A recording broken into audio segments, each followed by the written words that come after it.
ஒரு ஊரில் ஒரு மன்னர் இருந்தார். புத்தி கூர்மை உள்ள ஒரு மன்னர். பொதுவாக மன்னர்களுக்கு சந்தேகம் வந்தால் சபையில் உள்ள சான்றோர்கள்கிட்ட கேட்டு தெரிஞ்சுக்கிறது தானே வழக்கம். ஆனால் இங்கே அப்படி இல்லை. மற்றவங்களுக்கு சந்தேகம் வந்தால் மன்னர்கிட்ட வந்து கேட்டு தெரிஞ்சுக்குவாங்க. அது மாதிரி கேட்டு தெரிஞ்சுக்கிறதுக்காக ஒரு பெரியவர் ஒரு நாள் வந்தார்.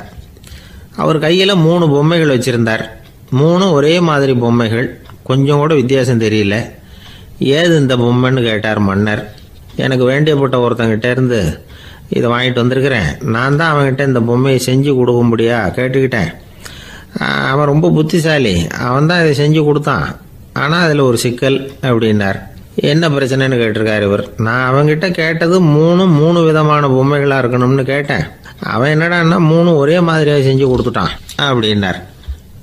அவன்கிட்டயே கேட்கறது தானே அப்படின்ட்டுருக்காரு இவர். கேட்டேன், அவன் என்ன சொல்கிறான்னா இது 3 ஒரே மாதிரி பொம்மை கிடையாது, 3 விதம், ஒன்றுக்கு ஒன்று வித்தியாசம் இருக்குது. இந்த 3 பொம்மையும் 3 விதமான நண்பர்களுக்கு உதாரணங்கள் அப்படின்னு சொல்கிறான். எனக்கு ஒன்றும் புரியல, அதுதான் உங்ககிட்ட வந்தேன் அப்படின்னார். சரி, அந்த பொம்மைகளை இப்படி கொடுங்க அப்படின்னு வாங்கினார் மன்னர். எடுத்துக்கிட்டு உள்ளே போனார். கொஞ்ச நேரம் கழித்து வெளியில் வந்தார். அதுக்கப்புறம் சொன்னார், இதை பாருப்பா, அவன் சொன்னது சரிதான், 3 விதம் தான். இது இருக்குதே முதல் பொம்மை, இது உத்தமமான நண்பனுக்கு உதாரணம். இந்த 2வது பொம்மை இது மத்தியமமான நண்பனுக்கு உதாரணம். அந்த 3வது பொம்மை இருக்குதே அது மோசமான நண்பனுக்கு உதாரணம். இதை செஞ்சவன் உண்மையிலேயே பெரிய அறிவாளி தான் அப்படின்னாராம். வந்தவருக்கு ஒன்றும் புரியல. பார்த்தா ஒன்றும் வித்தியாசம் தெரியலையே அப்படின்னு அவன் குழம்பி போய் நிற்கிறான். இப்போது அந்த மன்னர் விளக்கம் கொடுக்குறார். அந்த 3 பொம்மையையும் எடுத்து முன்னாடி வச்சார். ஒரு மெல்லிய கம்பியை கையில் எடுத்தார். அந்த முதல் பொம்மை காதில் விட்டார். கொஞ்ச தூரம் உள்ளே போய் அப்படியே நின்றுட்டுது அந்த கம்பி. அப்புறம் 2வது பொம்மை காதில் அந்த கம்பியை விட்டார். அந்த கம்பி என்னாச்சுன்னா அப்படியே அது வாய் வழியாக வெளில வந்தது. 3வது பொம்மை காதில் கம்பியை செலுத்தினார். அது நேராக இன்னொரு காது வழியாக வெளியில் வந்தது. இப்போ இந்த முதல் வகை இருக்குதே, அது மாதிரியான நண்பர்கள் எப்படி தெரியுமா? நம்ம கஷ்டத்தை அவங்கக்கிட்ட சொன்னால் பேசாமல் கேட்டுக்குவாங்க. வெளியில் அதை யாருக்கிட்டையும் சொல்லிகிட்டு இருக்க மாட்டாங்க. வெளியில் தெரியாமல் நமக்கு உதவி பண்ணுவாங்க. செஞ்சுட்டு அதை நான் தான் செஞ்சேன்னு சொல்லிகிட்டு இருக்க மாட்டாங்க. அதுதான் கம்பி ஒரு காது வழியாக போய் உள்ளே நின்றுட்டுது. 2வது பொம்மையில் கம்பி என்னாச்சு, ஒரு காது வழியாக போய் வாய் வழியாக வெளியில் வருது.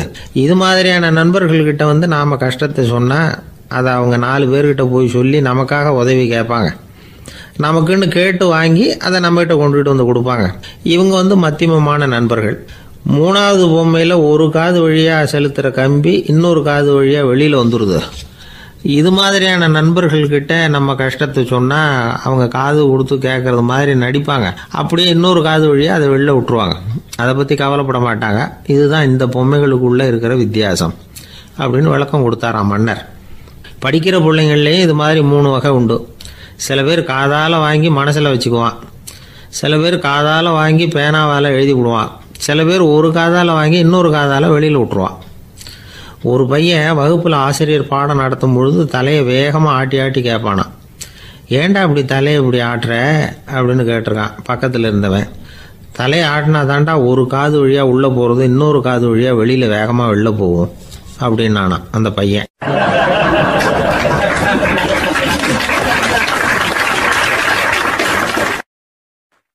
ஒரு ஊரில் ஒரு பெரிய செல்வந்தர் இருந்தார். பணத்துக்கு பஞ்சம் இல்லை. அதனால் இந்த உலகத்தில் முடியாத காரியம் எதுவும் இல்லைன்னு நினச்சார். பணம் இருந்தாலும் அந்த நினப்பு தானாக வந்துடும். அதனால் இவரும் அப்படி நினச்சதில் ஒன்றும் தப்பு இல்லை. அந்த ஊருக்கு குருநானக் ஒரு தடவை வந்தார். அவருக்கு இந்த செல்வந்தர் ரொம்ப பிரமாதமாக ஒரு வரவேற்பு கொடுத்தார். ஊர் எல்லையிலேயே எங்கள் வீட்டுக்கு விருந்து சாப்பிட்டுட்டு போகணும்னு கேட்டுக்கிட்டார். அவரும் சரின்னு ஒத்துக்கிட்டார். உடனே தன்னுடைய பங்களாவில் ஒரு பெரிய விருந்துக்கு ஏற்பாடு பண்ணார். குருநானக்கை அழைச்சிட்டு வீட்டுக்கு போனார். உட்கார வச்சார். ஐயா, நான் இந்த ஊர்லேயே ரொம்ப பெரிய வசதி உள்ளவன். என்னால் எல்லாம் முடியும். உங்களுக்காக நான் என்ன செய்யணும்னு சொல்லுங்கள். எதுவாக இருந்தாலும் பரவாயில்ல, எவ்வளவு செலவானாலும் பரவாயில்ல, என்னால் செய்ய முடியும். என்ன செய்யணும்னு சொல்லுங்கள், அது போதும், நான் செய்கிறேன் அப்படின்னு நான் ரொம்ப பணிவா. இதை கேட்டதும் குருநானக் சிந்திச்சார் கொஞ்ச நேரம். அதுக்கப்புறம் தன்னோட சட்டை பைக்குள்ளே கையை விட்டு ஒரு பழைய ஊசி ஒன்று எடுத்தார். அந்த செல்வந்தர்கிட்ட கொடுத்தார். இதை பாருங்கள், இவ்வளவு தூரம் நீங்கள் கேட்கறதுனால சொல்கிறேன். எனக்கு நீங்கள் செய்ய வேண்டிய உதவி இதுதான்னார். ஊசியை கையில் வாங்கிக்கிட்டு இதை என்ன செய்யணும்னு சொல்லுங்க அப்படின்னார் அவர். நீங்கள் செய்ய வேண்டியது என்னென்னா, இந்த ஊசியை பத்திரமா வச்சிருக்கணும். நாம் 2 பேரும் இறந்து போனதுக்கு பின்னாடி இன்னொரு உலகத்தில் நாம் சந்திக்கக்கூடிய வாய்ப்பு இருக்குது. அப்போ இந்த ஊசியை என்கிட்ட கொண்டாந்து கொடுக்கணும். இதுதான் நீங்கள் எனக்காக செய்ய வேண்டிய உதவி அப்படின்னார் குருநானக் லேசாக சிரிச்சுக்கிட்டே. இதை கேட்ட உடனே இந்த பெரியவர் முழிக்க ஆரம்பிச்சிட்டார். அது எப்படிங்க, நான் சாகிறப்ப எப்படி இந்த ஊசியை எடுத்துக்கிட்டு இன்னொரு உலகத்துக்கு வர முடியும்னார்.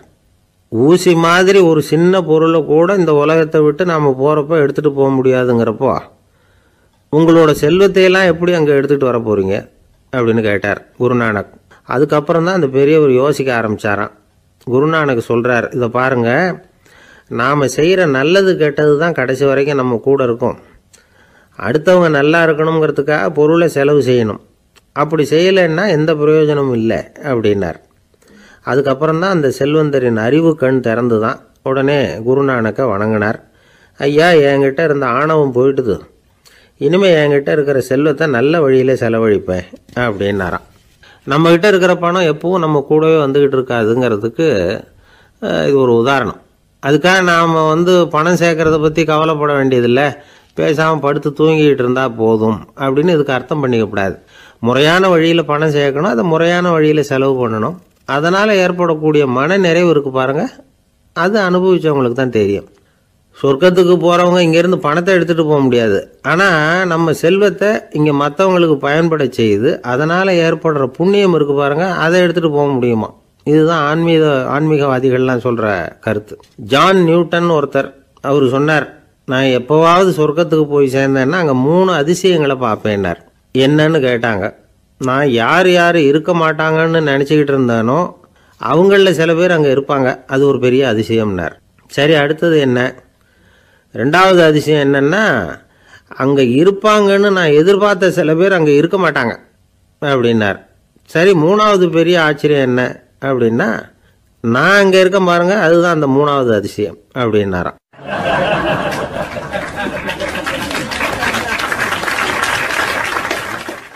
இன்பம் துன்பம் இது 2ம் சேர்ந்தது தான் வாழ்க்கை. இது எல்லாரும் சொல்லிகிட்டு இருக்கிற ஒரு உண்மை. அது சரி, இது 2ம் வர்றதுக்கு என்ன காரணம்? துறவி ஒருத்தர் யோசித்து பார்த்துருக்கார். இன்ப துன்பம் தோன்றுவதற்கு முக்கியமாக 6 காரணங்கள் உண்டு அப்படிங்கிறார் அவர்.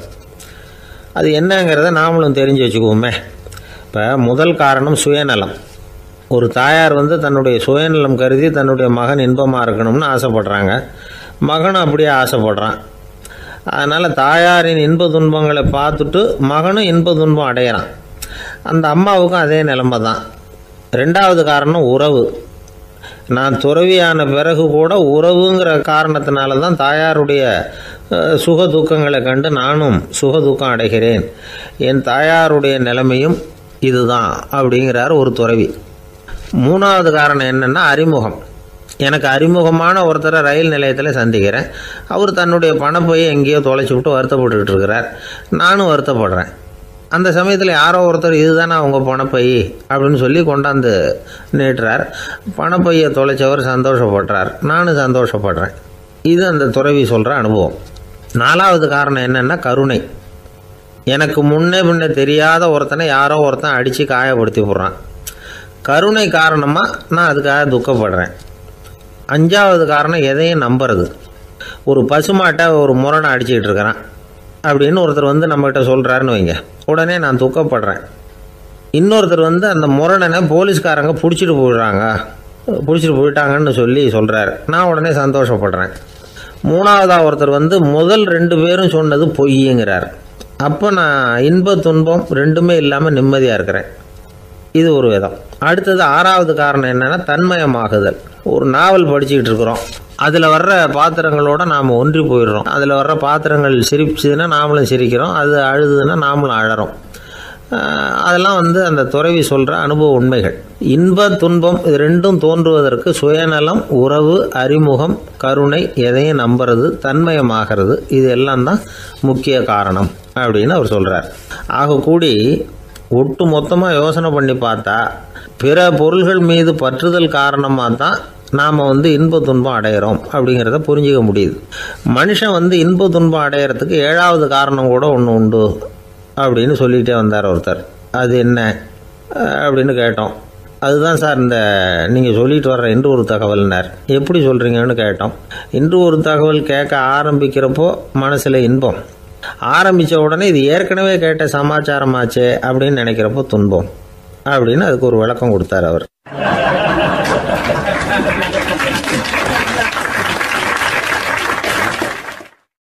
ஒரு மாணவனை பார்த்தேன்.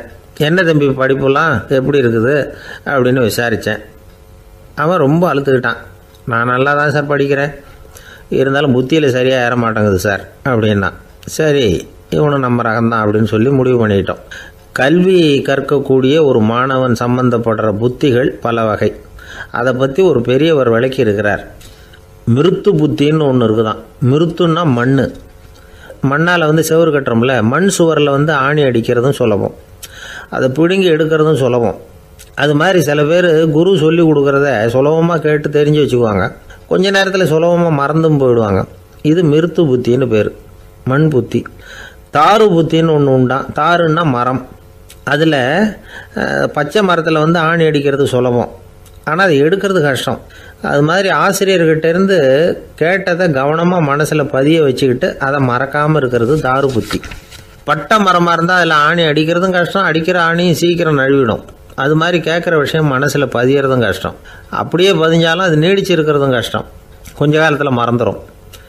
இன்னொரு வகை புத்தி ஒன்று உண்டு, அதுக்கு பேர் சிலா புத்தின்னு பேர். சிலான்னா கல். ஒரு கருங்கல்லில் 4 துளையை போட்டு ஒரு துளையில் உளியை வச்சு அடித்தா மற்ற துளை வழியாகவும் பிளந்து கல் 2 ஆகிடும். அது மாதிரி சந்தியான இடங்களில் குறிப்பாக ஒரு பொருளை சொன்னால் அதை வச்சுக்கிட்டு மற்றதையும் தெரிஞ்சுக்கிறது, அது சிலா புத்தின்னு பேர்.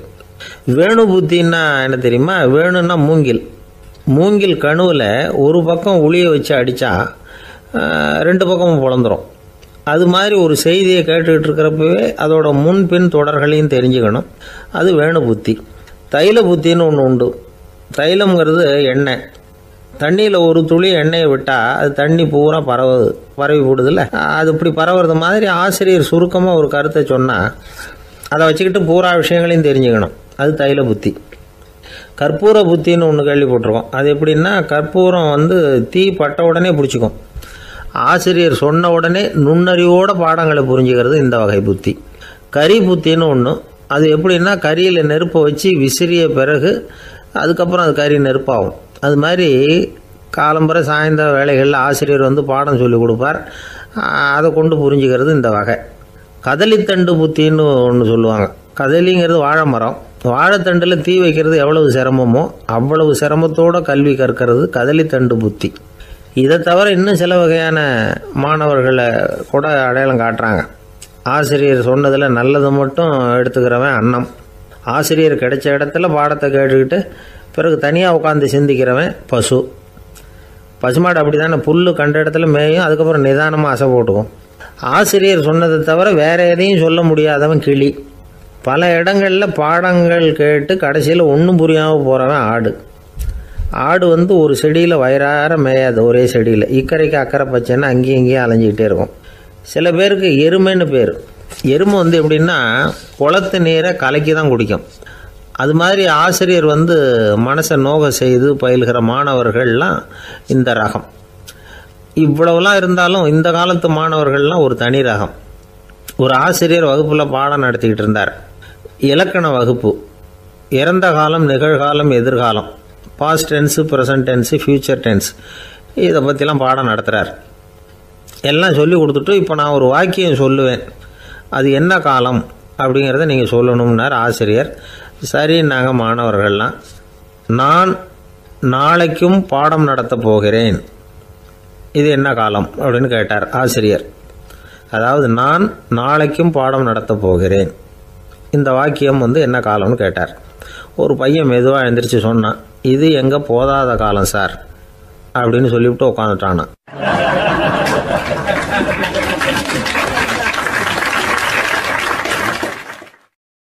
ரெண்டு பேர் சுவாரஸ்யமாக பேசிகிட்டு இருக்கிறப்போ குறுக்க புகுந்து தொந்தரவு பண்ணுறதுக்குன்னே சில பேர் இருப்பாங்க. அது ரொம்ப இடைஞ்சலாக இருக்கும். இதே மாதிரி மின்காந்தம் கூட குறுக்க புகுந்து தொந்தரவு பண்ணும். கடைசியில் அது ஒரு பெரிய இடைஞ்சலில் கொண்டாந்து விட்டுரும். சில வீடுகளில் கேபிள் கனெக்ஷன் இல்லாமல் சில தனியார் டிவி காட்சிகள் தெரியும். அதுக்கு என்ன காரணம்னா இந்த மின்காந்த குறுக்கீடு தான் காரணம். இதைத்தான் சுருக்கமாக இஎம்ஐ அப்படின்னு சொல்கிறாங்க. அதாவது எலக்ட்ரோ மேக்னெட்டிக் இன்டர்ஃபியரன்ஸ். இது ஏற்படக்கூடிய இடங்கள் எது எதுன்னு எடுத்துக்கிட்டா அது ஒரு பெரிய பட்டியலாகவே போயிடும். இந்த இஎம்ஐ தொந்தரவு வந்து கேபிள் டிவியில் மட்டும்தான் இல்லை, ராக்கெட் ஏவுதளத்தில் உள்ள ரேடார்கள், அங்கே உள்ள சில சக்தி வாய்ந்த தொலைத்தொடர்பு சாதனங்கள், விமான தளங்களில் உள்ள ரேடார்கள், கப்பல் தளங்களில் பொருத்தப்பட்டிருக்கக்கூடிய சக்தி வாய்ந்த ஆண்டனாக்கள், இப்படி நிறைய சொல்லலாம்.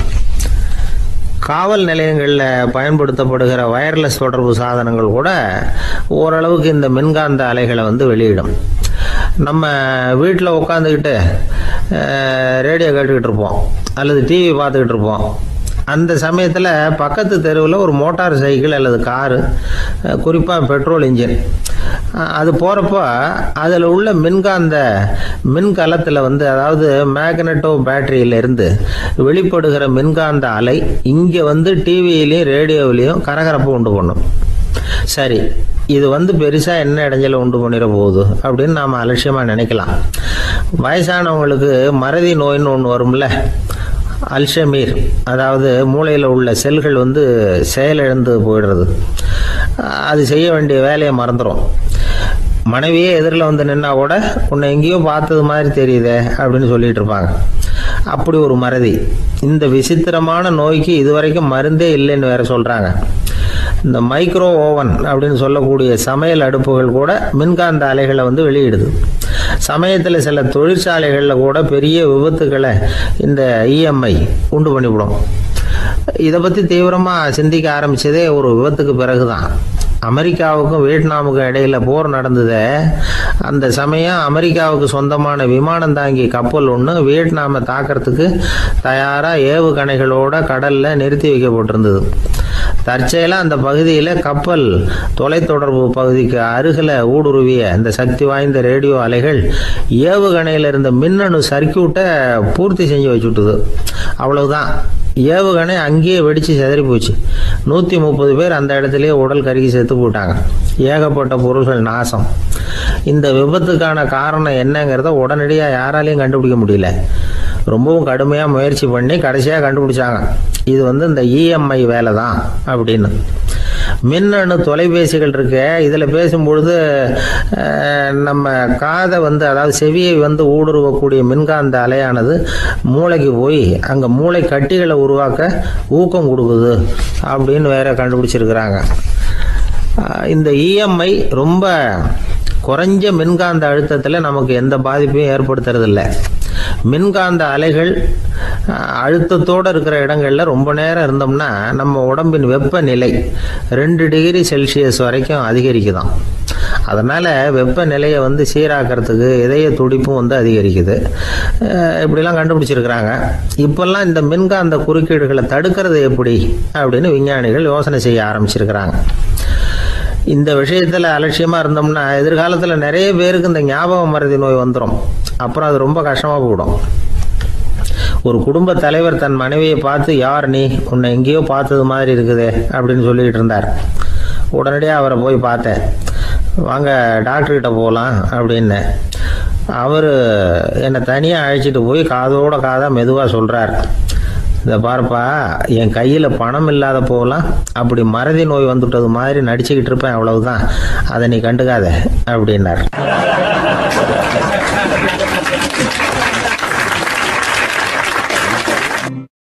ஒரு கணவன் மனைவி எப்போ பார்த்தாலும் அவங்க 2 பேருக்கும் இடையில சண்டை வந்துக்கிட்டே இருந்தது.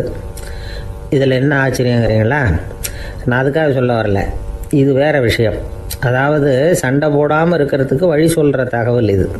நான் சொன்ன அந்த கணவன் மனைவி எப்படின்னா, கணவன் ஒரு வார்த்தை சொன்னால் மனைவி கிட்டேருந்து 2 வார்த்தை பதிலாக வரும். இதுக்கு கணவன் கிட்டேருந்து 4 வார்த்தை பதிலாக வரும். இப்படி வார்த்தைகள் பெருகி போய் கடைசியில் வம்பில் வந்து முடியும். அந்த அம்மா பொறுத்து பார்த்தாங்க, அவங்களால தாக்கு பிடிக்க முடியல.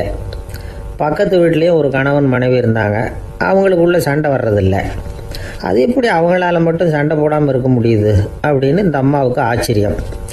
ஒரு நாள் நேராக பக்கத்து வீட்டு அம்மாக்கிட்டே போய், ஏம்மா, நீங்கள் எப்படி கணவனும் மனைவியும் சண்டை போட்டுக்காமல் இருக்கிறீங்க, அது எப்படி முடியுது உங்களால் அப்படின்னு கேட்டாங்க.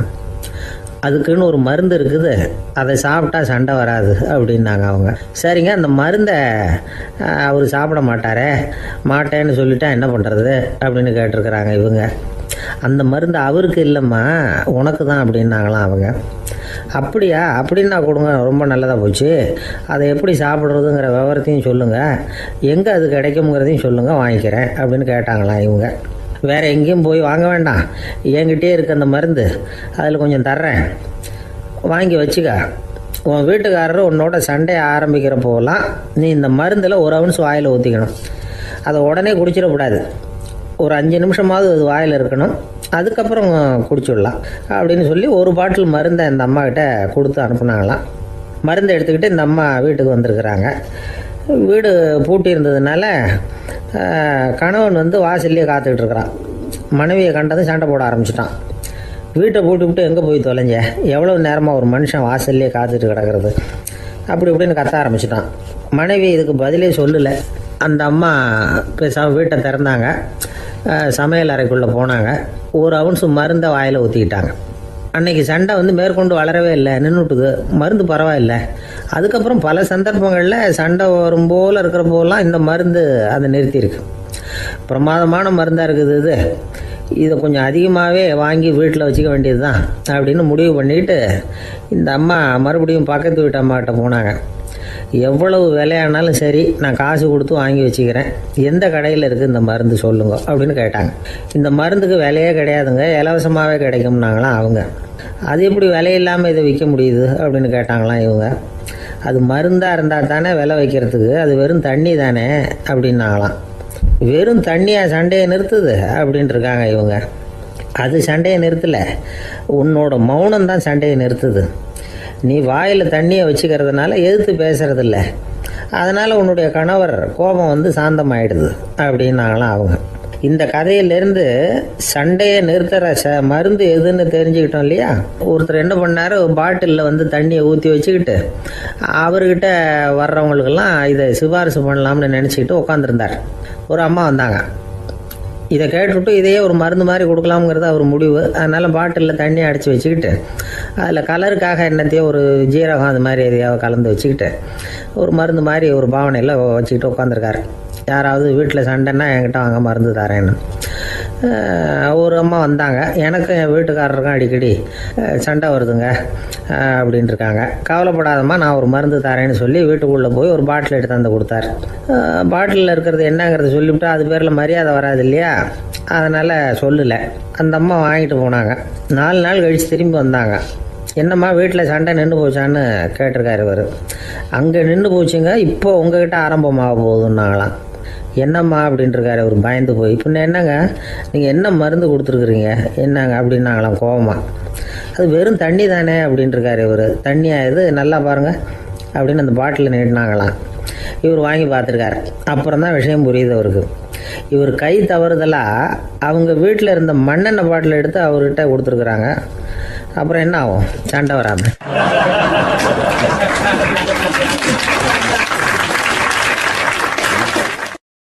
லோகமானிய பாலகங்காதர திலகர் இருந்தார்ல, அவருக்கு 15 வயசுலேயே கல்யாணம் நடந்துதான்.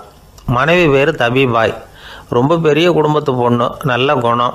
அவங்க குடும்பம் நடத்திக்கிட்டு இருக்கிறாங்க. அந்த காலத்தில் திருடர்கள் பயம் அதிகம். இந்த காலத்தில் மட்டும் என்னன்னு கேட்குறீங்களா, நீங்கள் கேட்குறது நியாயம்தான். இருந்தாலும் இந்த காலத்து திருடனுக்கும் அந்த காலத்து திருடனுக்கும் ஒரு முக்கியமான வித்தியாசம் உண்டு. அதாவது அந்த காலத்து திருடன்லாம் நியாயம் அநியாயம் பார்க்குறது உண்டு, இந்த காலத்தில் அப்படி பார்க்குறது இல்லை. அந்த காலத்தில் திருட வர்றவங்கள்ட்ட கூட ஒரு தார்மீக உணர்வு உண்டாம். அதாவது அப்போ உள்ள கொள்ளைக்காரங்க எதை களவாடினாலும் சரி, அரிசியை மட்டும் களவாடுறது இல்லையா, அப்படி ஒரு கொள்கை. அதனால் பாருங்கள், அந்த காலத்து பெண்கள் நகை நட்டுகளை பத்திரமாக வைக்கணும்னா பெட்டியில் வைக்கிறது இல்லை, அரிசி பானையில் போட்டு வச்சு விடுறது. இப்போல்லாம் பேங்க்கில் சேஃப்டி லாக்கர்னு இருக்குல்ல, அது மாதிரி அந்த காலத்தில் சேஃப்டி லாக்கருங்கிறது அரிசி பானை. இந்த வளையல், மூக்குத்தி, தோடு இப்படி எதுவாக இருந்தாலும் அதில் போட்டு பத்திரமா வச்சுருவாங்க. திருடன் அரிசி பானை பக்கம் போகிறதில்ல. ஏன்னா சாப்பிட்ற விஷயத்தில் கை வைக்கக்கூடாது, அது பாவம் அப்படின்னு அவன் நினைக்கிறான். திலகரோட மனைவி தபிபாயும் அதே மாதிரி தன்னுடைய ஆபரணங்களை ஒரு அரிசி பானைக்குள்ளே போட்டு மூடி வச்சுருந்தாங்களாம். இப்படி இருந்தப்போ ஒரு நாள் ஒரு பிச்சைக்கார பொண்ணு வீடு வீடாக பிச்சை கேட்டுக்கிட்டே வந்திருக்குது. திலகர் வீட்டுக்கும் வந்து தர்மம் போடுங்க தாயே அப்படின்னு தான் அந்த பொண்ணு. அந்த அம்மா தபிபாய் காதில் இது விழுந்திருக்கு. உடனே கை நிறைய அரிசி அள்ளிக்கிட்டு வந்து போட்டிருக்கு.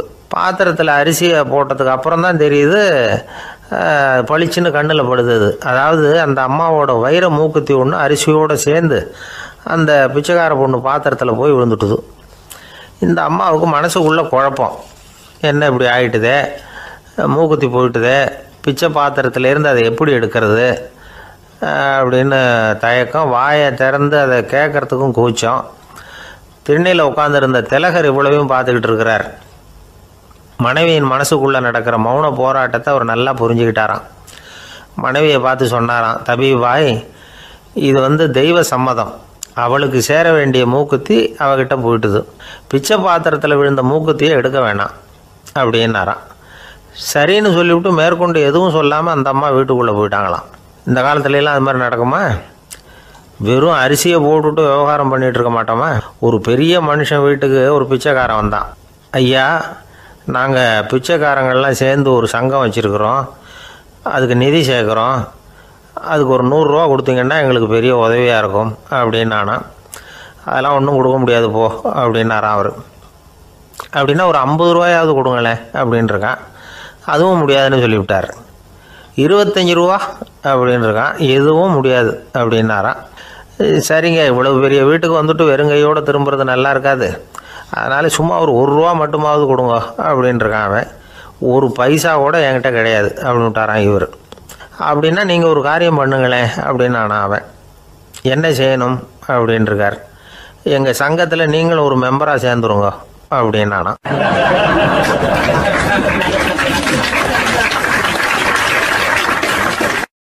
இருட்ட கண்டா பயம் உண்டாவதே அது ஏன்? இப்படி ஒரு கேள்வியை ஒரு பெரியவர்கிட்ட கேட்டாங்க. அதுக்கு அவர் பதில் சொல்றார், மனிதனுடைய ஆதிகால வாழ்க்கையில தொற்றி கொண்ட பயம் இது வந்து வேரூன்றி இருக்குது, இன்னமும் போகல. 50,000 வருஷங்களுக்கு முன்னாடி மனுஷன் வந்து குகைகளில் வாழ்ந்தான். பகல்ல பயம் இருக்காது, ராத்திரியில மிருகங்கள் தாக்கும், கொல்லும், நிம்மதியா தூங்க கூட முடியாது. அதனால இந்த மனுஷனுக்கு இரவுன்னா மரணம், பயம் அப்படின்னு பழகி போச்சு.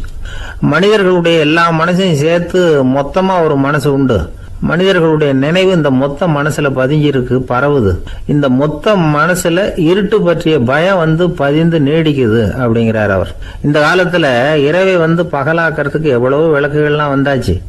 ராத்திரியிலேயும் மிருகங்கள் வந்து தாக்குங்கிற நிலைமை இல்லை. பாதுகாப்பான வீடுகள், விலங்குகளும் விலகி போயிட்டு, விலங்குகள்லாம் விலகி போயிட்டு, வீடுகளும் பாதுகாப்பா இருக்குது. சரி, இருந்தாலும் அந்த பழங்கால பயம் வந்து இருட்டு பயம் இன்னமும் மனுஷனை விட்டு போகல. இன்னொரு விஷயம் என்னன்னா, இருட்டிலேருந்து வெளிச்சத்துக்கு வராத மனிதர்கள் இன்னைக்கு அதிகம். ஒரு ஆளு ஆத்துக்கு மீன் பிடிக்கிறதுக்காக போனான், இன்னும் விடியல, அதுக்குள்ள வலையை எடுத்துட்டு கிளம்பி போயிட்டான். வெளிச்சம் வர்றதுக்கு முன்னாடியே போய் சேர்ந்துட்டான். விடிகிற வரைக்கும் என்ன பண்றது, சும்மா கரையிலேயே உட்காந்து காலாட்டிக்கிட்டு இருக்கிறான். காலில் ஏதோ ஒரு சின்ன மூட்டை தட்டுப்பட்டுது. இருட்டில் அது என்னன்னு சரியா தெரியல. மூட்டைக்குள்ள சின்ன சின்ன கல்லா நிறைஞ்சி இருக்குது. சும்மா பொழுது போகணுமேங்கிறதுக்காக இவன் அந்த மூட்டைக்குள்ள இருந்து ஒவ்வொரு கல்லா எடுத்து ஆத்துல வீசிக்கிட்டு இருக்கிறான். விடிகிற வரைக்கும் வேற வேலை இல்லைங்கிறதுனால எப்படி செஞ்சுக்கிட்டே உட்காந்துருக்கிறான். கிழக்க மெதுவா வெளிச்சம் தெரிய ஆரம்பிச்சது. பொழுது விடியறதுக்கான அறிகுறி. இதுக்குள்ள அந்த மூட்டையில இருந்த எல்லா கல்லையும் எடுத்து வீசி எறிஞ்சுட்டான். கடைசியா ஒரே ஒரு கல் மட்டும்தான் கையில பாக்கி இருந்தது. வெளிச்சம் வந்ததும் அந்த கல்லை பார்த்தான், அப்படியே திகைச்சு போயிட்டான். அடடா, இது வரைக்கும் தெரியாம தப்பு பண்ணிட்டோமே அப்படின்னு நினைச்சான். ஏன் தெரியுமா, அவன் கையில இருந்தது வெறும் கல் இல்ல, விலை வசந்த ரத்தன கல். அது இருட்டுல என்னன்னு புரியாததுனால மூட்டையில இருந்த எல்லா ரத்தன கல்லையும் ஆத்துல வீசி எறிஞ்சிருக்கிறான். இப்போ அவனுக்கு அழுகையே வந்துடும் போல இருந்தது. வாழ்க்கையை வந்து வசதி ஆக்கிக்கிறதுக்கான வாய்ப்பு அவனுக்கு இருந்தது, இருந்தாலும் இருட்டுல அதை இழந்துட்டான். அந்த வகையில அவனுக்கு கொஞ்சம் அதிர்ஷ்டம் இருந்திருக்குது. அதாவது ஏதோ ஒரு வகையில் இருந்திருக்குது. அதனாலதான் அந்த கடைசி கல்ல எரியறதுக்குள்ள வெளிச்சம் வந்துட்டுது. பல பேருக்கு அந்த அளவு கூட அதிர்ஷ்டம் வர்றதில்லை. எல்லாத்தையும் வீசினதுக்கு அப்புறம் தான் வெளிச்சம் வரும். என்னன்னு விவரம் தெரியாமலே எழுந்திரிச்சு வந்துடுவாங்க. வாழ்க்கைங்கிறது ஒரு பெரிய புதையல். அதை புரிஞ்சிக்காம மனுஷன் அதை வீசி எரிஞ்சுக்கிட்டு இருக்கான் அப்படிங்கிறது தான் பெரியவங்க கருத்து. சில பேருக்கு புரிஞ்சுக்கிற நேரம் வரும், அதுக்குள்ள வாழ்நாள்லாம் ஓடி போயிருக்கும். அதுக்கப்புறம் என்ன பண்றது? நம்மால் ஒருத்தன் கையில் ஒரு சின்ன பையோட வந்துகிட்டு இருந்தான். பை உள்ள ஏகப்பட்ட நகைகள், ரத்தன கல் எல்லாம் இருக்கு. வந்துகிட்டு இருந்தவன் திடீர்னு அந்த பையை அப்படியே ஒரு குளத்துல வீசி எறிஞ்சுட்டான். மகான்கள் தான் இப்படி பற்று இல்லாம இருப்பாங்க. என்னங்க இது விலை மதிப்புள்ள அந்த பையை இப்படி குளத்துல வீசி எறிஞ்சுட்டீங்களே, இதுக்கு என்ன அர்த்தம் அப்படின்னு கேட்டார் அவன் கூட வந்தவர். அவன் மெதுவா இவர் காதோட காதா சொல்றான், ஒரு போலீஸ்காரர் பின்னாடி வந்துகிட்டு இருக்கிறார், அவர் போனதுக்கு அப்புறம் இதை எடுத்துக்குவேன் அப்படிங்கிறான்.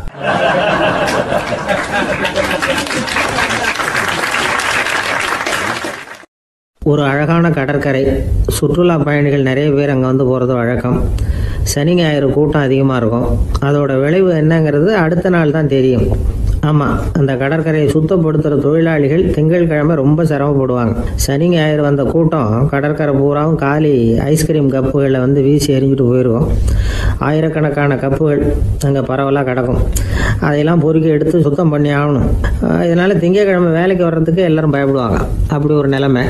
பல பேர் அன்னைக்கு லீவ் எடுத்துகிட்டு போயிடுறது வழக்கம். நமக்கு எதுக்கு இன்னைக்கு தொந்தரவுன்னு. இது ஒரு பெரிய பிரச்சனையாக இருந்தது. இதுக்கு என்ன பண்ணலாம் அப்படின்னு யோசனை பண்ணாங்க. ஒரு ஆலோசனை கூட்டத்துக்கு ஏற்பாடு பண்ணாங்களாம். அந்த நகர நிர்வாக அலுவலர்கள், பணியாளர்கள் எல்லாரும் அதில் கலந்துக்கிட்டாங்க. கூட்டம் ஆரம்பமாச்சு. ஆரம்பத்தில் சொன்னாங்க, இந்த பிரச்சனைக்கு ஒரு தீர்வு வேணும், என்ன பண்ணலாம், அதை முடிவு செய்கிறதுக்கு தான் இந்த கூட்டம். இதில் நீங்கள் செய்ய வேண்டியது என்னென்னா, உங்களுக்கு தோன்றுகிற யோசனை எதுவாக இருந்தாலும் சொல்லுங்கள். கொஞ்சம் கூட தயக்கம் வேண்டாம். நாம் சொல்கிற யோசனை ஈடுபடுமா படாதா அப்படின்லாம் யோசிக்க வேணாம். எல்லாருடைய யோசனைகளையும் அப்படியே பதிவு செய்துக்கிறோம். கடைசியாக அதிலேருந்து ஒரு சிறந்த யோசனையை தேர்வு பண்ணி அதை பயன்படுத்தலாம். இந்த சந்தர்ப்பத்தில் இன்னொரு முக்கியமான வேண்டுகோள், எவ்வளவு சாதாரணமான யோசனையாக இருந்தாலும் சரி, அது சொல்லும் பொழுது அடுத்தவங்க ஏளனம் செய்யக்கூடாது. இது ஒரு பெரிய யோசனையா அப்படின்னு சொல்லி எதையும் அலட்சியப்படுத்தக்கூடாது. இதுதான் அந்த கூட்டத்தின் ஆரம்பத்தில் செய்யப்பட்ட அறிவிப்பு. உடனே அந்த கூட்டத்தில் இருந்தவங்க ஆளுக்கு ஒரு யோசனை சொல்ல ஆரம்பித்தாங்க. ஒருத்தர் எழுந்திருச்சார், இங்கே வர்ற சுற்றுலா பயணிகள்கிட்ட ஆளுக்கு $10 ஒரு டெபாசிட் மாதிரி வைப்பு பணமாக வாங்கிக்கணும். காலி ஐஸ்கிரீம் கப்பை திருப்பி கொடுத்தா அந்த பணத்தை திருப்பி கொடுத்துடலாம். இப்படி ஒரு ஏற்பாடு பண்ணிக்கிட்டா கப்புகளை தேடி பொறுக்கிட்டு இருக்க வேண்டியதில்லை, எல்லாம் ஒரே இடத்துக்கு சேர்ந்துடும். அப்படியே நாம் தூக்கிட்டு போய் ஒரு இடத்துல கொட்டி விடலாம் அப்படின்னாரு. இன்னொருத்தர் எழுந்திருச்சார், கப்பை கீழே போட்டால் $50 அபராதம் அப்படின்னு அங்கங்கே போர்டு எழுதி வச்சுடலாம். கப்புகளை போடுறதுக்கு அங்கங்கே பெரிய கூடைகளை வச்சுடலாம். நாம் சாவகாசமாக அந்த கூடைகளை சேகரம் பண்ணிக்கலாம் அப்படின்னாராம். இன்னொருத்தர் எழுந்திரிச்சு கொஞ்சம் கோபமாக பேசினார். கப்புகளை அவங்க வாயிலே திணிச்சுடணும், அதுகளை முன்னு சாப்பிட்டு பார்த்தா தான் தெரியும் அது எவ்வளவு கஷ்டங்கிறது அப்படின்னு ரொம்ப கடுமையாக பேசியிருக்காரு. இது வேடிக்கையாக தெரிஞ்சாலும் இந்த யோசனையும் பதிவு செஞ்சுக்கிட்டாங்களாம். இப்படி பல யோசனைகள். கடைசியாக எல்லாத்தையும் படித்து பார்த்துட்டு பரிசீலனை பண்ணாங்க. அப்புறம் தான் யோசனை வந்தது. இவர் வேடிக்கையாக சொன்னது, கப்புகளை அவங்கவுங்க வாயிலே திணிச்சு சாப்பிட சொல்லணும், அதுதான் தண்டனைன்னார்ல, ஏன் அப்படி சாப்பிட்றது மாதிரியே கப்புகளை தயார் பண்ண என்ன அப்படின்னு சிந்திக்க ஆரம்பித்தாங்களாம். ஆகா, அதுதான் சரின்னு ஒரு முடிவுக்கு வந்தாங்க. அதுலேருந்து உருவானது தான் இந்த வேஃபர் கப்ஸ். ஐஸ்கிரீமை சாப்பிட்டு முடிச்சதும் கப்பையும் சாப்பிட்டுடலாம். கோன் ஐஸ்கிரீம் சாப்பிட்றோம்ல, அதுதான். அமெரிக்காவில் மியாமி கடற்கரையில் ரொம்ப காலமாக இருந்துக்கிட்டு வந்த குப்பை பிரச்சனைக்கு இப்படி தான் ஒரு தீர்வு வந்துதான். இதுலேருந்து நாம் புரிஞ்சிக்க வேண்டியது என்னென்னா, நாம் அன்றாட எத்தனையோ பிரச்சனைகளை சந்திக்கிறோம், அதுக்கெல்லாம் தீர்வு உண்டு. அது எங்கே ஒளிஞ்சிருக்குன்னு கண்டுபிடிக்கணும். அந்த யோசனையையும் நல்லா தீவிரமாக யோசிக்கணும். யார் என்ன யோசனை சொன்னாலும் அதை அலட்சியப்படுத்தக்கூடாது. அக்கறையோடு கவனிக்கணும், அதை யோசித்து பார்க்கணும். ஒரு அம்மா தன்னோட வீட்டுக்காரரை ஒரு மனநல மருத்துவர்கிட்ட அழைச்சிட்டு வந்தாங்களாம். டாக்டர், இவருக்கு கோன் ஐஸ்கிரீம் பிடிக்கல, பேப்பர் கப்பில் இருக்கிற ஐஸ்கிரீம் தான் வேணும்னு அடம் பிடிக்கிறார் அப்படின்னாங்களாம். அது ஒன்றும் தப்பு இல்லையேன்னாராம் டாக்டர். இதுக்கு அந்த அம்மா சொன்னாங்களாம், இவர் கப்பு ஐஸ்கிரீம் வாங்குறதுல தப்பு இல்லை டாக்டர், பிரச்சனை அது இல்லை. அப்புறம் வேற என்னன்னு கேட்டிருக்காரு. வாங்கினதும் ஐஸ்கிரீமை கீழே கொட்டிவிட்டு அந்த பேப்பர் கப்பை மட்டும் விரும்பி சாப்பிட்றார், அதனால தான் உங்ககிட்ட அழைச்சிட்டு வந்தேன் அப்படின்னாங்களாம்.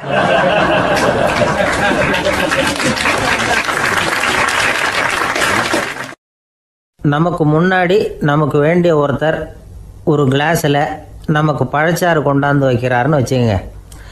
உடனே நாம் என்ன பண்ணுவோம், எடுத்து கிடுகிடுன்னு சாப்பிட்ருவோம், அடுத்தவங்க யாரும் வர்றதுக்குள்ள.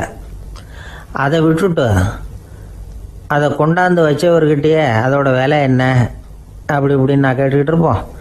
நாம் கேட்க மாட்டோம். ஆனால் காந்திஜி அப்படி கேட்டாராம். எப்போ தெரியுமா? 1935. அந்த வருஷம் மே மாதத்தில் ஒரு நாள் காந்திஜி டெல்லியில் இருக்கிறார். அப்போ அவருக்கு 2 டம்ளர் மாம்பழச்சாறு கொண்டாந்து கொடுக்குறாங்க. அதை வாங்குறார். இதோட விலை என்ன அப்படின்னு கேட்டார் காந்திஜி. யாருக்கிட்ட கேட்டார்னா மனுபென் காந்திகிட்ட கேட்குறார். அவங்க தான் கொண்டாந்து கொடுக்குறாங்க. காந்திஜிக்கு உதவி செய்கிறதுக்காக அவர் கூடவே இருந்தவங்க அவங்ககிட்ட தான் கேட்குறாரு. காந்திஜி சும்மா வேடிக்கைக்காக இப்படி கேட்குறாருன்னு நினச்சிட்டாங்க அந்த அம்மா. அதுவும் இல்லாமல் அதோட விலையை கேட்டால் காந்திஜி நிச்சயமாக அதை சாப்பிட மாட்டார் அப்படிங்கிற பயம் வேறு.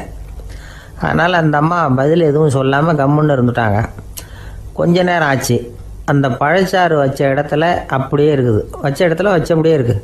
காந்திஜி அதை சாப்பிடவே இல்லை.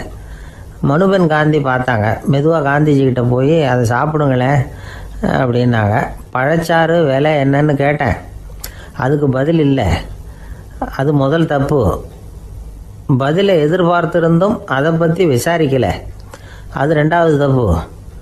இப்படி 2 தப்புகளை பண்ணிவிட்டு என்கிட்ட வந்து இதை சாப்பிடுங்கன்னு சொன்னால் அது எப்படி அப்படின்னு கேட்டாராம் காந்திஜி. மனுபென் காந்தி என்ன சொல்கிறதுன்னு தெரியாமல் திகைச்சு போய் நின்றுக்கிட்டு இருந்தாங்க.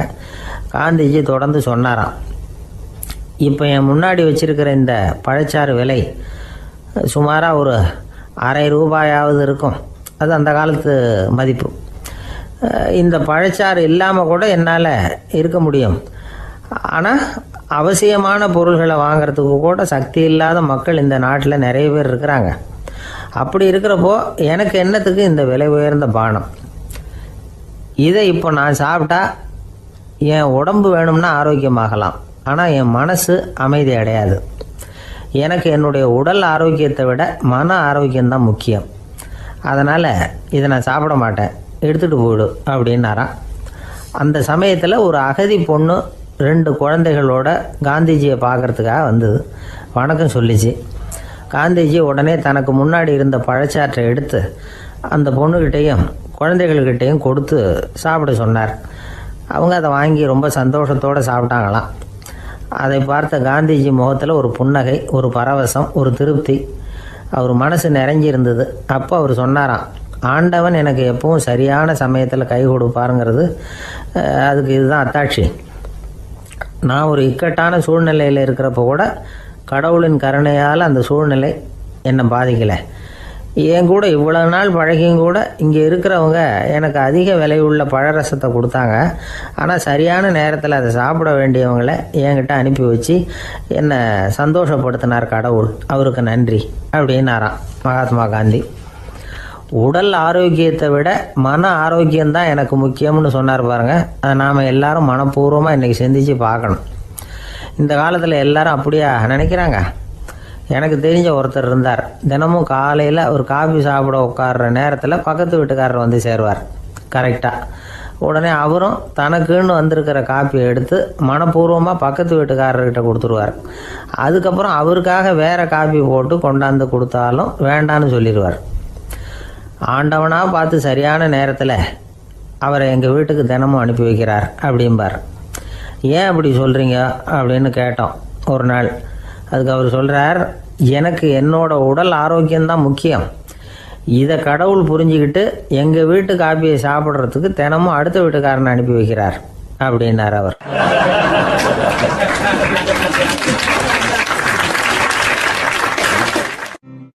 காஞ்சிபுரத்தில் பல்லவ ராஜா ஒரு கோவில் கட்டினார், கைலாசநாதர் கோவில். அதுக்கு கும்பாபிஷேகம் பண்ணுறதுக்கு ஒரு நாள் குறிப்பிட்டு அதுக்கு வேண்டிய ஏற்பாடுகள்லாம் பண்ணினார்.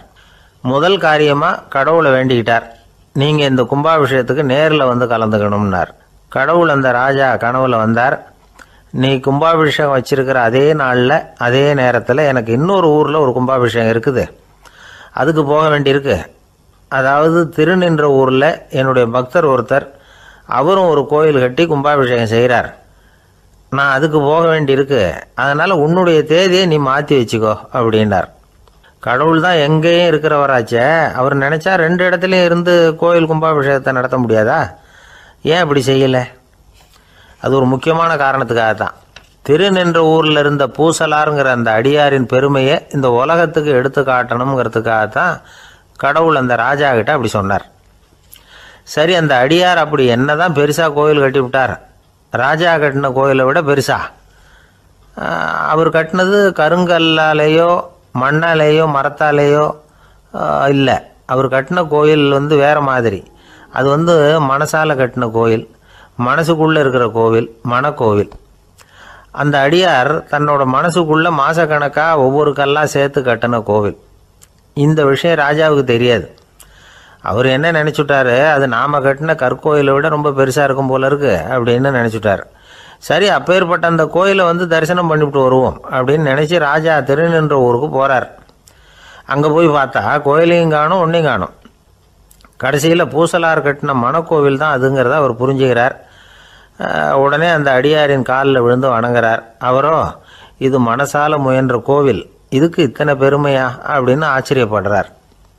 இதில் ஆச்சரியப்படுறதுக்கு ஒன்றும் இல்லை.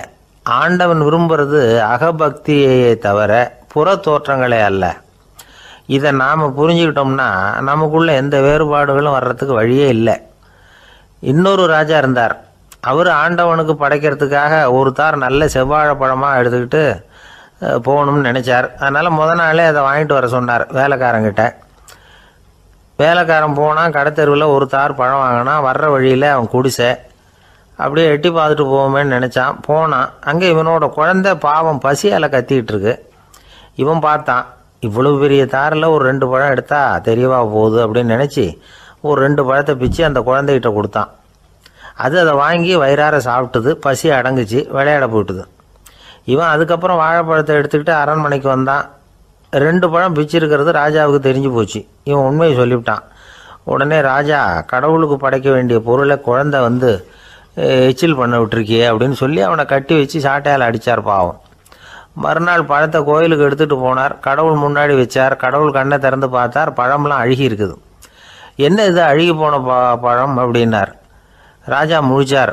நல்லா தானே இருந்தது அப்படின்னு நினச்சார். அப்போ கடவுள் அந்த ராஜா கிட்ட சொன்னாராம், இதை பார்ப்பா, இந்த தாரில் 2 பழம் தான் நல்ல பழம். அந்த 2 பழங்களையும் நேற்றுக்கே நான் சாப்பிட்டுட்டேன் அப்படின்னாராம். அப்போ தான் ராஜாவுக்கு புரிஞ்சுது, ஏழை குழந்தையின் பசியை தீர்க்கறதுக்காக உதவுன அந்த 2 பழம்தான் இறைவன் சாப்பிட்ட பழம்னு. இறைவன் இருக்கிற இடம் எது? இதுதான். இந்த உலகத்தில் மனுஷன் எவ்வளவோ தவறுகள் செய்கிறான். அதுக்கெல்லாம் என்ன காரணம்? அதை பற்றின ஆராய்ச்சி தான் இன்னைக்கு. இதுக்கு ஆராய்ச்சி என்னத்துக்கு? அது தெரிஞ்ச விஷயம் தானே அப்படின்னு நீங்கள் நினைக்கலாம். ஆனால் அப்படி அலட்சியமாக இந்த விஷயத்தை விட்டுறக்கூடாது. பொதுவாக எல்லோரும் நினைக்கலாம், எது சரி எது தவறு அப்படின்னு தெரியாததுனால தான் மனுஷன் தப்பு பண்ணுறான் அப்படின்னு. ஆனால் அப்படி சொல்லிட முடியாது. மனுஷன் தெரிஞ்சே தான் தவறுகள் பண்ணுறான். இப்போ உதாரணத்துக்கு, ஒரு சாலையில் இடது பக்கம் போக வேண்டிய ஒருத்தர் நடுக்கோட்டை தாண்டி வலது பக்கமாக வண்டியை ஓட்டிகிட்டு போகிறாருன்னு வச்சுங்க. என்னப்பா இது தப்பு இல்லையா அப்படின்னு அவர்கிட்ட கேட்டால், அதெல்லாம் எனக்கு தெரியும், நீ உன் வேலையை பார்த்துட்டு போ அப்படிம்பார். வலது பக்கமாக போகிறது தப்புன்னு தெரிஞ்சே தான் அவர் அப்படி செய்கிறார், அப்படி போகிறார். பெரிய உத்தியோகத்தில் இருக்கிறவங்க கூட லஞ்சம் வாங்குறாங்க. அவங்களுக்கெல்லாம் லஞ்சம் வாங்குறது தப்புன்னு தெரியலன்னு அர்த்தம். திருடுறது தப்புன்னு தெரியாமலாம் மனுஷன் திருடுறான். நல்லாவே தெரியும். நீங்கள் வேணும்னா கேட்டு பாருங்கள், வேறு வழி இல்லை அதனால தான் திருடுறேன்பா. திருடுறது ஒரு புண்ணியமான காரியம்னு திருடனே கூட சொல்ல மாட்டான். திருடுறது தவறுங்கிறது திருடனுக்கு தெரியும் அப்படிங்கிறத விளக்கிறதுக்காக ஒரு பெரியவர் ஒரு கதை சொன்னார். அதாவது 2 திருடர்கள் 2 பேரும் சேர்ந்து ஒரு வீட்டுக்கு போய் ஒரு 10,000 ரூபாயை திருடிட்டு வந்துடுறாங்க. ஒரு காட்டு வழியாக வந்துக்கிட்டு இருக்கிறாங்க. இன்னும் விடியல. 2 பேருக்கும் தூக்கம் கண்ணை சுற்றுது. சரி, இப்படியே ஒரு மரத்தடியில் படுத்து தூங்குவோம், காலையில் விடிஞ்சதும் இந்த பணத்தை 2 பேரும் பங்கு போட்டுக்குவோம் அப்படின்னு முடிவு பண்ணுறாங்க. அதே மாதிரி படுத்து தூங்குறாங்க. நடு ராத்திரியில் ஒரு திருடன் முழிச்சுக்கிறான். விடிகிற வரைக்கும் காத்துக்கிட்டு இருந்தால் 5,000 ரூபா தான் கிடைக்கும், இப்போவே கம்பி நீட்டினா 10,000 ரூபா கிடைக்கும் அப்படின்னு யோசித்து பார்த்துட்டு ஒரு முடிவுக்கு வந்தான். மெதுவாக அந்த 10,000த்தையும் சுருட்டிக்கிட்டு அடுத்தவனுக்கு தெரியாமல் ஓடி போயிட்டான். விடியுது. அடுத்தவன் எழுந்திரிச்சு பார்க்குறான். பணத்தையும் காணலை, பாகஸ்தனையும் காணலை. இந்த திருடன் அந்த திருடனை திட்டுறான். திருட்டு பய, அயோக்கிய பய, இப்படி அநியாயமாக கிளப்பிட்டு போட்டானே அப்படிங்கிறான். இதுலேருந்து என்ன தெரியுது? தெரியாமல் எடுத்துக்கிட்டு போகிறது திருட்டு, அயோக்கியத்தனம், அநியாயம் அப்படிங்கிறது இவனுக்கு தெரிஞ்சிருக்குது. அதனால தான் அடுத்தவனை பார்த்து இப்படி திட்டுறான். அதனால் தெரியாததுனால மனுஷன் தவறு பண்ணுறான்னு சொல்கிறது சரியில்லை. அப்படின்னா மனுஷன் பண்ணுற தவறுகளுக்கு உண்மையான காரணம் தான் என்ன? இதே சந்தேகம் அர்ஜுனனுக்கும் வந்துதான். அதனால தான் அவன் பகவானை பார்த்து கேட்குறான், மனுஷன் தன் விருப்பத்துக்கு விரோதமாக ஏதோ ஒரு சக்தியினால பலாத்காரமாக இழுக்கப்பட்டது மாதிரி பாவம் பண்ணுறானே, அந்த சக்தி என்ன அப்படின்னு கேட்குறான். இதுக்கு பகவான் பதில் சொல்கிறார், காமமும் குரோதமும் தான் அந்த சக்திகள், அதாவது ஆசையும் சினமும், இது ரெண்டும் உன்னுடைய எதிரிகள் அப்படிங்கிறத புரிஞ்சுக்கோ அப்படிங்கிறார். இன்னமும் நுணுக்கமாக பார்த்தா காமத்தினுடைய மறு உருவங்கள் தான் குரோதமும் லோபமும். ஆசை நிறைவேறலைன்னா குரோதம், அதாவது கோபம். ஆசை நிறைவேறிட்டதுன்னா லோபம், அதாவது பேராசை. பாவத்தை கண்ட்ரோல் பண்ணணும்னா அதுக்கு மெயின் சுவிட்ச் எது அப்படிங்கிறது இப்போ தான் தெரியுது. அதுக்கு மனுஷன் தெரிஞ்சே தான் தவறு பண்ணுறான் அப்படின்னு பேசிக்கிட்டோமே. அதுக்கு ஒரு உதாரணம், ஒரு ஆள் ஹோட்டலில் சாப்பிட போனான், சாப்பிட்டு முடித்தான், எழுந்திரிச்சு முதலாளிகிட்ட பில்லை கொடுத்தான், காசை கொடுக்கல. முதலாளி பணம் கொடுன்னு கேட்டார். இவன் என்கிட்ட பணம் இல்லைன்னா. முதலாளி கொஞ்சம் கூட அலட்டிக்கல, உள்ளே இருந்து ஒரு ஆளை கூப்பிட்டார். இவனை கூப்பிட்டுட்டு போய் இட்லி மாவாட்ட சொல்லுன்னார். இவனும் கவலைப்படாமல் உள்ளே போயிட்டான். அப்போது அழைச்சிட்டு போகிற ஆள் கேட்குறான், ஏன் சார் சாப்பிட்றதுக்கு முன்னாடி காசு இல்லைங்கிறது உங்களுக்கு தெரியாதா அப்படின்னு கேட்குறான்.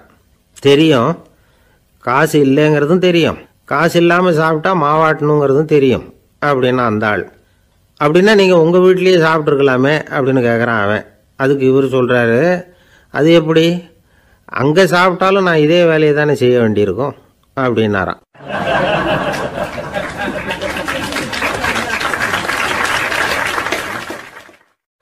ஒரு மனுஷனை பார்த்து என்கிட்ட வாலாட்டாதே அப்படின்னு சொன்னால் அவன் நம்மக்கிட்ட ஏதோ வம்புக்கு வர்றான்னு அர்த்தம்.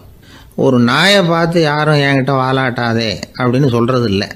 ஏன்னா நாய் வாலாட்டுனா அது நம்மக்கிட்ட தன்னுடைய நன்றியை தெரிவிக்கிறதாக நினச்சிக்கிட்டு இருக்கிறோம். ஆனால் அது அப்படி இல்லை அப்படின்னு சொல்கிறாங்க அது சம்பந்தமான நிபுணர்கள்.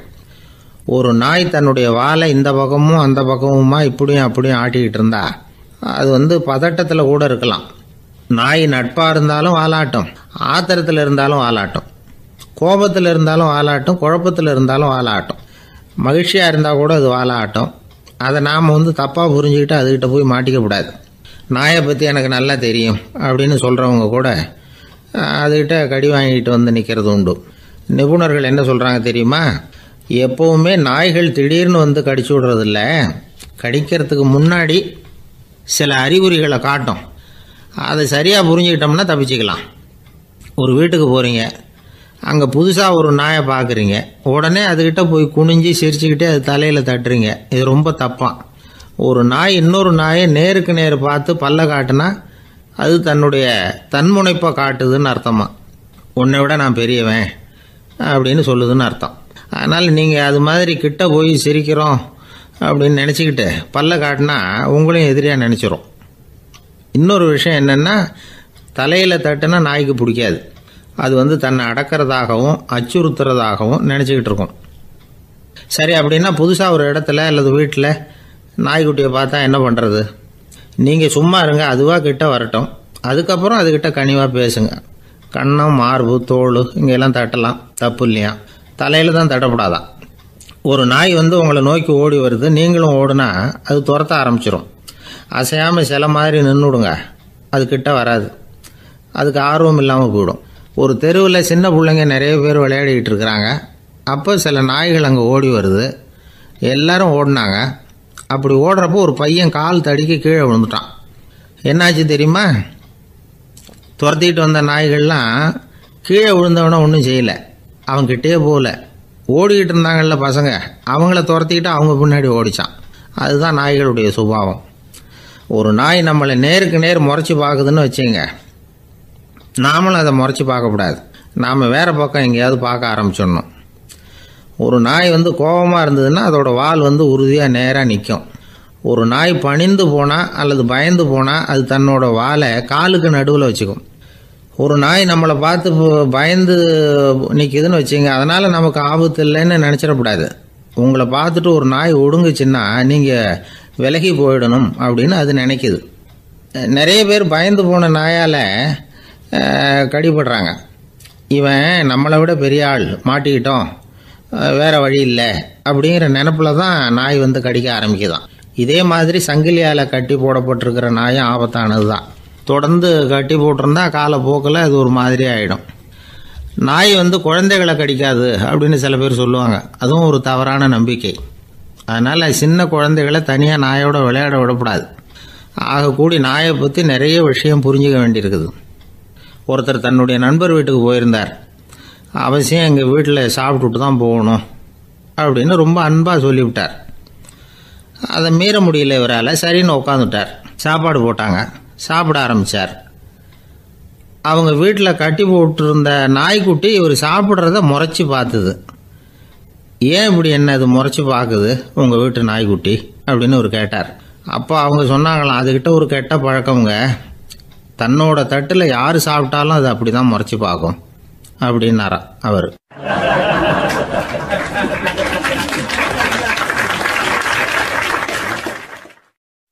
வயிறு பசிக்குதேங்கிறது சிலரோட கவலை, வயிறு பசிக்க மாட்டேங்குதே அப்படிங்கிறது சில பேரோட கவலை. ரெண்டு விதமான கவலைக்கும் வயிறு தான் காரணமாக இருக்குது. வயிறு பசிச்சதுன்னா அது இயற்கை, வயிறு பசிக்கலைன்னா அது வியாதி. ஆனால் பசியையும் நாம் பசிப்பிணி அப்படின்னு தான் சொல்லுவோம். என்ன காரணம்? வியாதியை போக்க வேண்டியது எவ்வளவு முக்கியமோ அதை விட முக்கியம் பசியை போக்க வேண்டியது. ஒரு சமுதாயத்தில் பசிப்பிணியே இருக்கக்கூடாது. அதுதான் நல்ல சமுதாயம். பசியை போக்கணும்னா சாப்பாடு போடணும், பசியின்மையை போக்கணும்னா வைத்தியம்தான் பண்ணணும். இது சம்பந்தமாக எவ்வளவோ ஆராய்ச்சிகள் நடக்குது, நிறைய மருந்து கண்டுபிடிச்சிருக்கிறாங்க. நம்ம உடம்புல பசியை தூண்டக்கூடிய பகுதி எது, இதை முதல்ல தெரிஞ்சுக்கணும் இல்லையா? நாம் சாப்பிட்ற ஆகாரம் செரிக்கிறதுக்கு எது காரணம் தெரியுமா? நம்ம மூளையோட பின்பகுதி தான் அதுக்கு காரணமாக இருக்குதாம். மூளையின் பின்பகுதியில் நரம்பு செல்களால் ஆன 2 வகையான ஆரக்சின்கள் தான் பசியை உண்டாகுது அப்படின்னு கண்டுபிடிச்சிருக்கிறாங்க. 2 ஆய்வாளர்கள் இதை கண்டுபிடிச்சிருக்காங்க. அவங்க 2 பேரும் டெக்சாஸ் பல்கலைக்கழகத்தில் ஹார்வர்டு ஹக்ஸ் மருத்துவ கல்வி நிலையத்தில் பணிபுரிகிறவங்களாம். உண்பது தேவைங்கிறது உணரப்படும் போது மூளையின் அந்த குறிப்பிட்ட பகுதி ஆரக்சின் அப்படிங்கிற ஹார்மோன்களை சுரக்கும். அது பசி உணர்வை தூண்டும் அப்படிங்கிறது தான் அந்த ஆய்வாளர்களின் கண்டுபிடிப்பு. இந்த ஆரக்சின் வேறு சில உயிரினங்கள்லேயும் உண்டு. இப்போ எலிகளில் கூட இது இருக்குது. அதனால் எலிகளை வச்சு இது சம்பந்தமாக ஆராய்ச்சி பண்ணாங்க. எலிகள் உடம்பில் ஆரக்சினை செலுத்தி பார்த்தாங்க. உடனே என்னாச்சு தெரியுமா? அந்த எலியெல்லாம் பசியால் துடிக்க ஆரம்பிச்சுட்டுது. எதையாவது தின்னு பசியை தீர்த்தா போதுங்கிற அளவுக்கு அந்த எலிகள்லாம் அல்லாட ஆரம்பிச்சுட்டுது. இயல்பாக சாதாரணமாக அந்த எலிகள் எவ்வளவு சாப்பிடுமோ அது மாதிரி 8 முதல் 10 மடங்கு அதிகமான ஆகாரத்தை 1 மணி நேரத்துக்குள்ளே சாப்பிட்டு தீர்த்துட்டு தான். சில எலிகளின் மூளையில் இந்த ஆரக்சின் அளவை கட்டுப்படுத்தி பார்த்துருக்குறாங்க.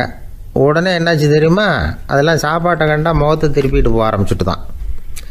அந்த எலிகளுக்கு பசி எடுக்கலையாம்.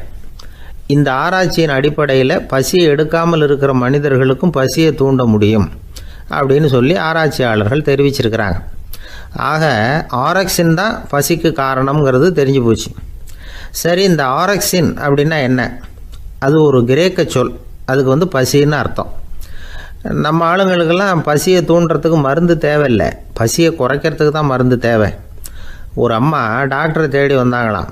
டாக்டர், எங்கள் வீட்டுக்காரருக்கு திடீர்னு அகோர பசி, நிறைய சமைச்சு போடுறேன், அவ்வளவையும் சாப்பிட்டுட்டு கீழே கிடக்கிற குப்பை கூலங்களையும் எடுத்து சாப்பிட ஆரம்பிச்சுட்றார், என்னன்னு கவனித்து பாருங்கள் அப்படின்னாங்களாம். எவ்வளோ நாளாக அப்படி இருக்குதுன்னு கேட்டிருக்காரு டாக்டர். 1 வாரமாக அப்படி இருக்குதுன்னாங்களாம். இவ்வளவு நாளாக ஏன் சும்மா இருந்தீங்க? ஆரம்பத்திலே இங்கே அழைச்சிட்டு வர வேண்டியது தானே அப்படின்னாரான் டாக்டர். அது ஒன்றும் இல்லை டாக்டர், வீடு பூரா சுத்தமாகட்டுமேன்னு பார்த்துக்கிட்டு இருந்தேன் அப்படின்னாங்களாம் அந்த அம்மா.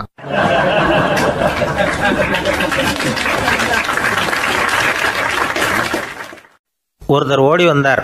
இன்னொருத்தரை பார்த்து, சார் உங்கள் சைக்கிளை ஒரு நாள் இரவல் கொடுங்களேன், பக்கத்து ஊருக்கு போயிட்டு வர வேண்டியிருக்கு அப்படின்னார். இவர் சைக்கிளை கொடுத்து பத்திரமா கொண்டுகிட்டு போங்கன்னார். சார், இதை பத்திரமா கொண்டு போகிறேன், கவலையே வேணாம், ஏன்னா இது உங்களோட சைக்கிள் அப்படின்னு நான் நினைக்கல, என்னோட சைக்கிளாக நினைக்கிறேன் அப்படின்னார். அதுக்கப்புறம் தான் இவருக்கு உண்மையாகவே பயம் வந்துட்டுது. ஏன்னா அவர் சொன்னது மாதிரி அதை தன்னோட சைக்கிளாகவே நினச்சி தள்ளிட்டு போட்டால் என்ன பண்ணுறது? எது எதை நம்முடையதாக நினைக்கணுங்கிறதுக்கு ஒரு வரையறை இருக்குது.